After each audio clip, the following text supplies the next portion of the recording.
Hello, આજે વાત કરીએ ગુલઝાર સાહેબની પોએટ્રીની. ગુલઝાર સાહેબની પોએટ્રીને પહેલી વાર સાંભળીએ તો આપણને એક મેજિકલ, મિસ્ટિકલ, મ્યુઝિકલ અનુભવ થાય. પણ અસલમાં એ એક પઝલ જેવી હોય કે એને આપણે ધીમે ધીમે ડીકોડ કરીએ, એને જોઈએ તો એમાંથી આખી એક નવી સ્ટોરી, એક નવી સૃષ્ટિ ઊભી થઈ જાય. જેમ કે એમની એક બહુ જાણીતી ગઝલની શરૂઆતની પંક્તિ છે જે ગુલઝાર સાહેબે મરાસીમ નામના આલ્બમના શામ સે આંખ में नमी सी है એ ગઝલના એન્ડમાં એમણે જાતે નેરેટ કરી હતી.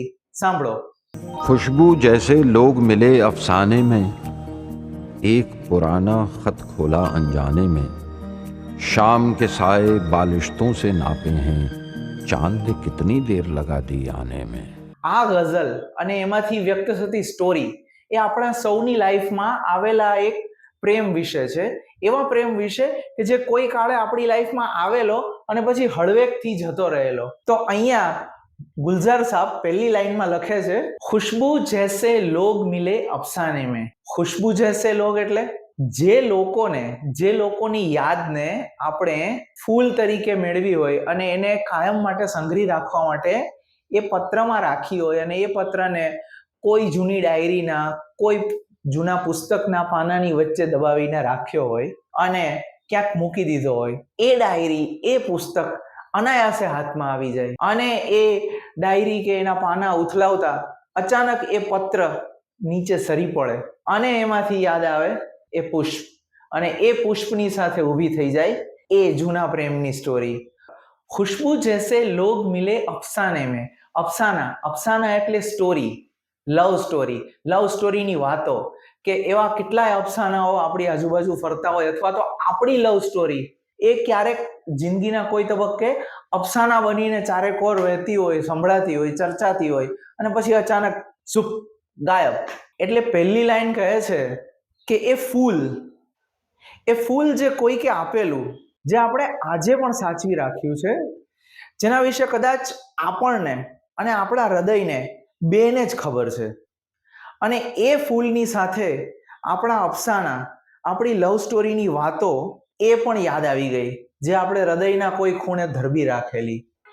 બીજી પંક્તિમાં ગુલઝાર સાહેબ લખે છે, શામ કે સાએ બાલિશ્તોं से नापे हैं, ચાંદ ને કિતની દેર લગા દી આને में.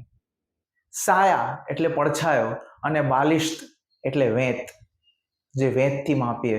એટલે કવિ કહેવા એવું માંગે છે કે કલાકો સુધી એની રાહ જોઈને ક્યાંક લપાઈને, ક્યાંક છુપાઈને બેસી રહેતા, બસ એના એક દીદાર માટે, એની એક ઝલક માટે.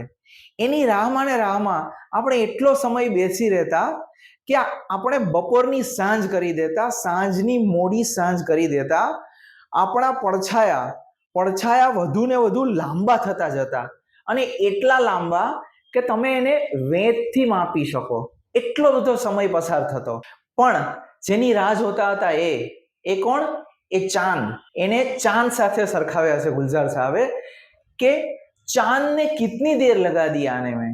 એટલે જેની રાહ જોતા હતા એ ચાંદે આવવામાં, દીદાર કરાવવામાં કેટલી વાર લગાડી. યુવાનીના તીવ્ર નોસ્ટાલ્જિયાની ફીલ આપતી આ ગઝલની છેલ્લી પંક્તિમાં ગુલઝાર સાહેબ લખે છે, હમ ઇસ મોડ સે ઉઠકર અગલે મોડ ચલે. યાને કે આ લવ સ્ટોરીનો એન્ડ હેપી નહોતો, સેડ એન્ડિંગ હતું. આપણે બંને એક ના થઈ શક્યા. અને પછી શું થયું? અત્યારની ભાષામાં કહીએ તો બંને પોતપોતાની લાઈફમાં મૂવ ઓન થઈ ગયા.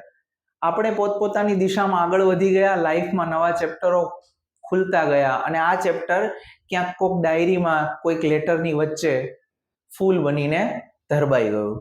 સાવ છેલ્લી લાઈનમાં ગુલઝાર સાહેબ લખે છે, उनको शायद उम्र लगेगी आने में. यानी कि छेल्ली पंक्ति बने छे, हम इस मोड़ से उठकर अगले मोड़ चले, उनको शायद उम्र लगेगी आने में. यानी कि हृदयना कोई खूणे हजी एक एवी आज्ञाना झबकारा जेवी एक नानकड़ी आशा टमटमे छे કે ક્યાંક, ક્યારેક લાઈફના કોઈ તબક્કે એની સાથે એકવાર તો મુલાકાત થઈ જશે, એકવાર દીદાર થઈ જશે.